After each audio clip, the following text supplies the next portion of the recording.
Hey guys, it's Billy. What the fuck is up, you guys? Welcome back to another episode of No Bleeps. Honestly, the news this past week and last week have been so crazy and honestly so depressing. I mean, I feel like everything that's coming out right now, I'm so shocked by, and it's from people that I never expected things would be happening to. Like, freaking, we're talking about Jerry from Cheer, which I'm stunned. I'm at a loss for words. I feel like we were all rooting for him. If you guys watched the show Cheer on Netflix, I'm sure you guys were also rooting for him. Also, Colton and Cassie from The Bachelor. What the fuck is going on with that? What the hell? I mean, Cassie got a restraining order on Colton. I'm absolutely shook. If you guys watch The Bachelor and you guys are aware of the situation, I'm like, I feel like you could do a whole podcast episode on this because I can't believe Colton. I mean, we should have known he was maybe a little bit crazy when Cassie was like, I don't want to be with you. Like, I don't want to marry you. I just want to maybe date in real life or something. And he was like, I'm going to go after her. I'm going to jump over a fence and make her date me pretty much. And then to put a tracking device on her car after the breakup to find out where she is and where she's going. I mean, absolutely crazy. I'm a big Bachelor fan and I could go on for days about how crazy the situation is. But let me put my feelings aside for a second about how Colton was crazy and hiding out in the alleyway of Cassie's apartment building and sending her really creepy text messages. And let's get on to the actual story that we're talking about today, which is about a whole other show. We are talking about Jerry from Cheer because this is something that I literally cannot even process. My brain can't compute this because I just can't. I'm so disappointed. Out of all the reality television shows that I watched this year, Jerry was truly one of my favorite ones that stood out to me. And I really thought he was going to be this massive celebrity for a very long time and get into hosting or something like that. And I was very wrong about his future and what was going to happen to him. I also just want to give a trigger warning to anyone that is listening. This is definitely the time where you should stop listening if you are not comfortable with hearing about just grooming and such events, because that is what we are going to be discussing in today's story, and it's very, very hard to hear. So just giving you guys that warning. I love you guys so much. If you do choose to not listen, it's okay. I won't take it personally. And let's get into pretty much what's going on. So if you guys did not get on the entire, like, Netflix is coming out with like series after series that is hit after hit after hit this year, Cheer was one of those series. They were making waves. Everyone was watching it. It was the talk of the town. Everyone was watching it. And then after Cheer was like Love is Blind, Tiger King, everything about this year has just been like what Netflix original series is being talked about right now. And Cheer was just one of those series. And it was pre-pandemic, so at the time when the show came out, all the people from the show were just going on every single talk show. They were doing every single appearance. They were getting millions of followers on Instagram. And if you guys don't know what Cheer is, it's basically a show that followed this small college, but they have this kick-ass cheerleading team. And the whole premise of the show was following the team practicing to compete at Daytona, which was a really big cheerleading competition. And the whole point of the show was like the drama and them trying to actually get a spot to compete at Daytona, because not every member of the team will make the cut to actually compete at Daytona. And Jerry Harris, who we're talking about, was one of the main characters of the show. Everyone loved him. He was never really like competing. He was just always the hype man, okay? And there was this whole storyline where everyone was like, oh my gosh, like we love him. We're rooting for him. His mother had passed. He was living with his family who like took him in, and they loved him so much, and they were always watching and rooting for him. And he basically just, no matter what, tried his very best to be a part of the team and to actually join the competition team. And, no matter what, he was down to hype everybody up. He was like, basically like, you got this, you're good, oh my god, hold it, you're amazing, you're great, you're doing good, oh my god, awesome. Like, the way that he would make other people feel so good about themselves made him famous. And the whole journey on the show, I mean, he ended up going to Daytona, and that was a big, big storyline where he was kind of like this underdog, and then he made it. He made it to the team, and that was so awesome to see. And after the show, everyone fell in love with him. I mean, he was constantly getting asked to do cameos to hype people up. Even Ellen well, I mean, gosh, that doesn't really have the same ring to it anymore because Ellen is getting totally hated by the world right now. But let's just go back to the beginning of the year when Ellen was like, this big loved person on television, and everyone loved what Ellen loved. So Ellen asked Jerry to go to the Oscars and interview celebrities on the red carpet, and he was so excited, hyping everyone up, and everybody was literally dying over him. All the celebrities were like, oh my god, it's Jerry, like so excited to see him. He was truly making a name for himself. I thought he was going to be like a big celebrity after this because of the opportunities that he was getting. It was amazing, and I was so happy for him, and I feel like everyone was watching this person go from being this underdog to an actual star. And, obviously quarantine time has passed, and I haven't really kept up too much with people from Cheer, but every now and again I would be reminded of the show. I'm like, great, I love that show. I mean, I'm so happy everyone got so super successful after the show. I know that a lot of the people on the show ended up graduating because it was like a 2-year college, and basically most of the people are cheerleaders. They stayed just to cheer. Former Navarro cheer team members ended up working for the cheer team even after they graduated. So I know that Jerry stuck around to help out and was still a big part of the cheer community. And this past week, news really hit and I think rocked a lot of people's worlds, and disappointment is just completely flooding everyone's hearts and souls. So news hit that Jerry Harris had been investigated for having child pornography, and he was ultimately arrested. So that is something that I did not expect, but this is just something that I don't think a lot of people expected, but it really just kind of opens a lot of people's eyes to see that you just never really know what other people are doing or what their intentions are, and that this is absolutely sickening. It's devastating. I want to vomit thinking about it, and I'm at a loss for words. Basically, he is being sued by this family in which he asked for photographs, sent text messages. He sent photographs to these two twins when they were 13 years old, and Jerry was 19, I believe, at the time of all of this occurring. And this situation is sick and basically groomed these kids. The mom says that she was going through her kid's phone and found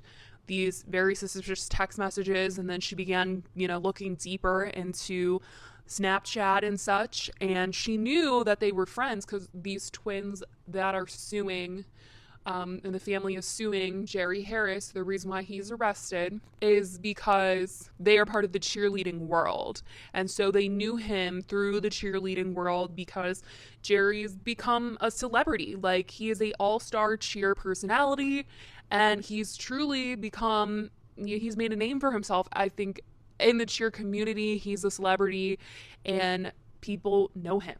Everyone knows him in the community. And according to the lawsuit, it says that, the boys were starstruck and they're both competitive cheerleaders. He first met the twins in 2018 when the boys were 13, and apparently he used his fame, his celebrity, to kind of get them to be friends with him and ultimately, ask for photographs and ask for them to do things to him. And it's sick and it's so sad and it's absolutely disgusting. He would message these boys, and when they didn't reply the way that he wanted them to, or if they didn't want to send a photo, or if they didn't want to meet up with him, he would threaten to block them or unadd them. And I watched an interview where one of the boys was saying, I just don't like when people are mad at me. I want all my friends to like me, and I would never want one of my friends to feel like I didn't want to hang out with them, or basically, like, he doesn't want people to be mad at him. And so he would do the things that Jerry was saying because he didn't want to get blocked or have Jerry be upset at him. And that whole thing, just one of the reasons why this is so fucked up. I mean, it's clearly grooming. You're using your celebrity, you're leveraging your power and influence over these children to ask them to do things for you that are not okay. He's 19 at the time, he's 21 now, but to do this and know what you're doing, like, it's just, it's illegal for a reason. I don't know why people think this is fun to do. I don't know what gets them off about this stuff. It literally makes my skin crawl thinking about how disgusting people can be towards children.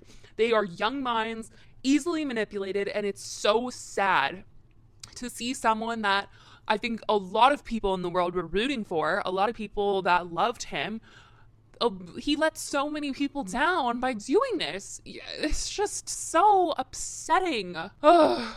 These boys even said that it was uncomfortable to see him at these cheerleading competitions because he would try to get them alone and hook up with them at the freaking competitions. And basically on September 17th, 2020 is when the FBI conducted an investigation, and it was there that he was later charged with producing child pornography. And he later admitted to the FBI that he solicited and received explicit messages from minors, and that is just like, oh my freaking God, this is a mess. There are screenshots and photographs of the messages that he was sending to these boys, asking them to take photographs for him on Snapchat. He would send them photos of them doing like cheer poses and be like, why don't you do it nude and things like that, and asking them to do things for him and asking about their experiences. And it was just truly sickening. There was a statement that I had read that said that he had tried to close himself into a stall with one of the boys. I believe it could have been at one of the cheerleading competitions, where he later asked him to do things to him. And apparently Jerry could be facing 15 to 30 years in federal prison for these crimes. And that is, oh my gosh. Yeah, this is a lot to process. And like I said, in terms of the show, Jerry was not the only character on the show. He was just one out of, I say like 10. There were about 5 main characters that they kept referencing during the show. One of which is Ladarius, who is actually sharing a room with Jerry on the show, and he put a post on Instagram to share his thoughts, and he said, "I feel as though I have had the wind knocked out of me. How could this happen? The pain of watching the recent events surrounding my friend and former teammate Jerry Harris has been gut-wrenching. As a victim of sexual abuse as a child, I know all too well the pain of experiencing this type of abuse and the difficulties it can create for life after such trauma. My heart goes out to all who may be affected by this behavior from adults. It is wrong and should never have happened to a child. I am broken to pieces to see this happen with someone close to me. To any adult who may be feeling tempted to approach a child in a sexual way, please seek major psychological help. This type of behavior only ruins lives and damages everyone around you. This will not be acceptable behavior now or later in the future. We must do better. We must protect our children. I pray for healing for everyone involved." And him saying that this had to happen to him, it was a storyline on the show. It's just crazy to think this is a storyline that they did on the show, where Ladarius talked about how it affected him and also his relationship with his family. And at the same time, it's like Jerry obviously watched the show back. He obviously watched him tell his story. And to think that Jerry, in the back of his mind, did he feel regretful? I mean, did he realize what he could have done to people that he was talking to when he was watching this? It's just, did he learn? Did he continue? Are there more people? It's upsetting, to say the least. Gabby Butler was another person on the show, and she commented on her Instagram as well. She said, "Like most of you, I am shocked, dismayed, and deeply saddened by the recent news concerning my friend and former teammate, Jerry Harris. Since I heard the news, I've gone back and forth between sobbing uncontrollably and trying to wrap my head around why something like this could happen. To be clear, although I have been a close friend and teammate with Jerry, I was never aware of anything like what he has been accused of taking place. I believe the protection of children is more important than ever in today's world and absolutely do not condone any actions that bring harm to a child. Issuing a statement like this hurts my heart more than any of you will ever know. As a Christian woman, the only thing I know to do is pray for all involved and for the world we live in. My heart is broken. Lastly, there's a statement by Monica, who is the cheerleading coach, where Jerry Harris was a cheerleader at Navarro, and this is what she said. My heart is shattered into a million pieces. I am devastated by this shocking, unexpected news. Our children must be protected from abuse and exploitation, and I'm praying hard for the victims and everyone affected. Please respect our privacy as our family mourns during this heartbreaking time. Navarro Cheer also put out a statement on Twitter, and it's basically exactly what Monica said, except they changed a little bit of the words to be like, our hearts are shattered, and also to say like, we are devastated, and our children, and we are devastated. So they just kind of tweaked what Monica said, but I mean, I just can't even. I think there's just a lot of people that are absolutely shocked and at a loss for words during the situation. Now, the situation is far from over. They're obviously going to have to go to court to actually proceed with any type of sentencing. For the time being, I'm hearing that he is still currently being held in federal custody, and they are trying to figure out if he will make bond and be released until the actual trial. I'm also hearing that the FBI is not done investigating Jerry. They are also looking for other victims that might be out there, or anyone that is to come forward about Jerry speaking to them that is under the age of 18. So that's pretty much all that I have in terms of what's up to speed right now. So I will try to keep you guys updated on the situation as I hear more about it. I definitely want to know if you guys have seen Cheer, your guys' reaction to this. It's absolutely heartbreaking on a whole lot of levels. It's just, goodness gracious. So since we are kind of on this topic, I definitely want to add the National Sexual Assault Hotline into today's episode. It is 1-800-656-4673. I'm now going to move on to the Q&A portion of the episode because I feel like we just need to get out of this funk that was that very, very, very dark and disappointing subject that we had to talk about today.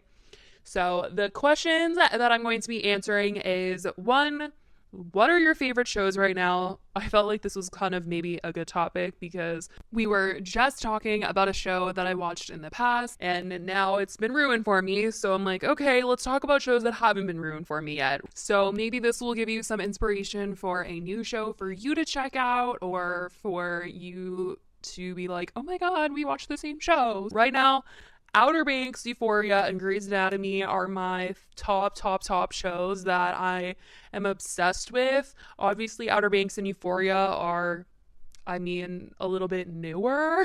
Also, we have got to congratulate Zendaya, not like she's gonna freaking see this, but I just want to talk about it because it was so exciting this weekend. Zendaya won an Emmy for her performance in Euphoria. Apparently, she's the youngest woman to win this award. It is the Best Actress in a Drama Series, the leading role, and she's 24 years old. She's kicking some ass. I think everyone was cheering for her when she won, and I couldn't be happier about it. That she deserved it so much. The role she plays as Rue, the acting is superb. Like, that's incredible stuff.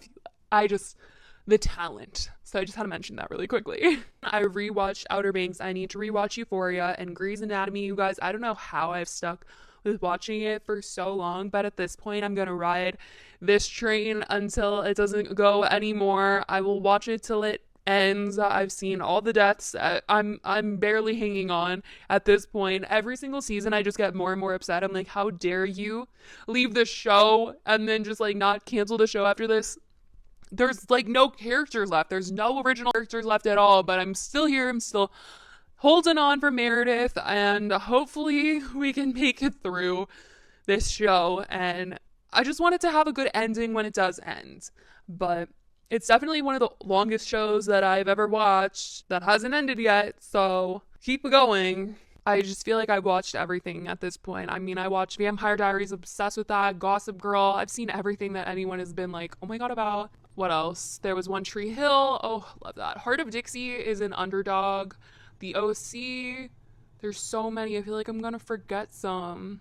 Oh, Friday Night Lights. That was a really, really good one. I watched that when I was in college, and now when I rewatch it or hear that theme song, I just kind of think back to that time. Right now, though, I'm watching Big Brother and Love Island. They're both reality shows. Big Brother is, I could talk about it for days. I'm obsessed with it. I watch the live feeds.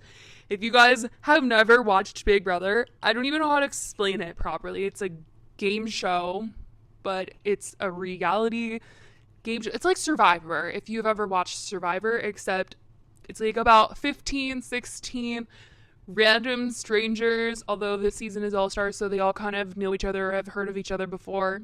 They get put onto the CBS lot in Los Angeles, and they have to like live in this fake little house together for like 3 months basically.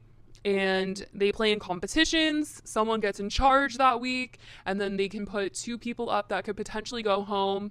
But before they vote each other out, they all get to play in a game where there's an opportunity to either save yourself or someone can save you, and then they vote someone out. That's like probably the worst explanation, but I don't know. There's a lot of strategy involved. It's like a social experiment. It's so good, except this season is so bad and last season was so bad because there's so much microaggression and people are so racist, and I just we need change, and everybody that I'm rooting for has gotten voted out. But you know, we're pushing through because Love Island is crazy, and Love Island is giving me the drama and the good tea. And if you are Johnny, I hate you. If you guys watch the show, you know what I'm talking about. There was this guy was with this girl on the show. It's a love show. Yeah, love show, matchmaking show. And he basically like cheated on her. And it was sloppy and disgusting. And now he's talking like, I can't wait to meet your family. I'm like, you think she's going to get home and she's going to turn her TV on to watch what you did at Casa Amor, and she's going to continue talking to you after, and her family is going to totally be like, you need to break up with Johnny. Ugh. You guys, I could literally go on for days about TV. And I am getting prepared for Bachelor. Like, well, it's actually The Bachelorette this season. At first, I wasn't excited. I was like, oh, I don't really know how I feel about Claire. But now, because there's this drama and maybe Tayshia is going to be the Bachelorette, I'm so excited. I can't freaking wait. So I'm sorry if you guys don't watch any of the shows that I watch and I just like rambled on about the shows that I'm obsessed about, but you guys should definitely watch The Bachelor because I'm sure when it comes on next month, I'm going to be talking about it in the podcast, just like a small little portion of a segment maybe, because the show is just too good not to. Anyways, but I do want to say I watched this movie the other day called Waves. The girl from Euphoria is in it, since I thought that was one of the shows that I'm watching. It put me through a roller coaster ride. If you guys haven't seen it, you probably should, because it's crazy, amazing, good, and beautiful at the same time. So if you didn't watch that, you should watch that. And then I watched Little Woman the other day because Timothée Chalamet is in it, and I'm absolutely in love with him. I know a lot of people don't think he's cute, but he's my type. And yeah, that's pretty much that. I think I've rambled enough about TV and movies. So let me answer another question. Another question someone asked is, do drama channels get along with each other? I hope the irony in this actually is a good thing, since clearly the beauty community has drama. It is really crazy that the beauty community isn't actually beautiful to each other. Like, they are so nasty, mean, and just they get really ugly about fights and stuff. But drama channels, it's crazy, but I honestly have truly never met a better group of people in my life. Everyone that I talk to has been so supportive. People are hyping me up all the time. People are constantly messaging me, asking me if I'm okay if I tweet something out that makes it look like I'm having a bad day. People are always sending me kind messages. Anytime someone is going through something, I just really want to be there for them and send them love. And I feel so supported, and I just can't believe it. And most of us connect on Twitter, and that's truly where we're always like sending each other messages, sending each other tea, sending each other receipts. We're constantly talking about what's going on. It's so fun. It's so amazing. And I know a lot of other drama channels do actually hang out in real life, and they get together and they have little Christmas holiday parties together. And it's crazy to think that the drama community is so close together, and I love it. I really love this community. I couldn't have asked to be part of any other community because this one is so kind and so nice, and I feel like the only one that isn't actually fake to each other. And the people that I talk to on a regular basis literally keep me together, hold me together, hold my channel together. Just I don't think any of us can function without each other. It would be like lonely and confusing, and you wouldn't be able to keep up with the tea or process things that are going on. But because we have each other, somehow, some way, we get through it, and we can cover these massive dramageddons and really just talk things out, especially when there's drama where I don't really know how people are feeling, and I'm not even sure how to feel myself yet.